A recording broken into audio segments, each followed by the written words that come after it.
બનાસકાંઠાના જિલ્લાના વિભાજનની જ્યારે વાત હતી ત્યારે વર્ષોથી સરકાર પશ્ચિમ વિભાગમાં વગડ જિલ્લો બનાવવો એવી સરકારે જાહેરમાં કરી હતી। આજે દિયોદરની અંદર જીઆઈડીસી આવેલી છે। જીઆઈડીસીની અંદર 150થી પણ વધારે ઉદ્યોગો કરી રહ્યા છે। એમની પણ લાગણી અને માંગણી એવી છે કે સરકારે ખરેખર વગડ જિલ્લો બનાવવો જોઈએ। દિયોદરમાં જોઈએ તો ભૌગોલિક રીતે આખા સેન્ટરમાં આખા તાલુકાઓની અંદર સેન્ટરમાં દિયોદર આવેલું છે। દિયોદરની અંદર તમામ જાતની સુવિધાયુક્ત આ દિયોદર છે।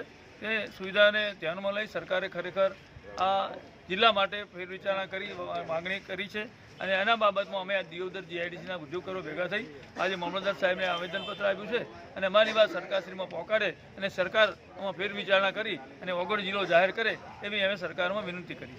દિયોદરની માગણી હતી અને સરકારે બી કીધું હતું કે ગમે ત્યારે વિભાજન કરશો ત્યારે વગડ જિલ્લો બનાવશો અને જૈન સમાજની પણ માગણી છે, બહાર વસે છે પણ દિયોદર સાથે સંકળાયેલા છે અને દિયોદર બધી રીતે ઔદ્યોગિક રીતે બધી રીતે છે અને સરકાર જોડે જૈન સમાજ પણ માગણી કરે છે કે વગડ જિલ્લો જાહેર કરો તમે।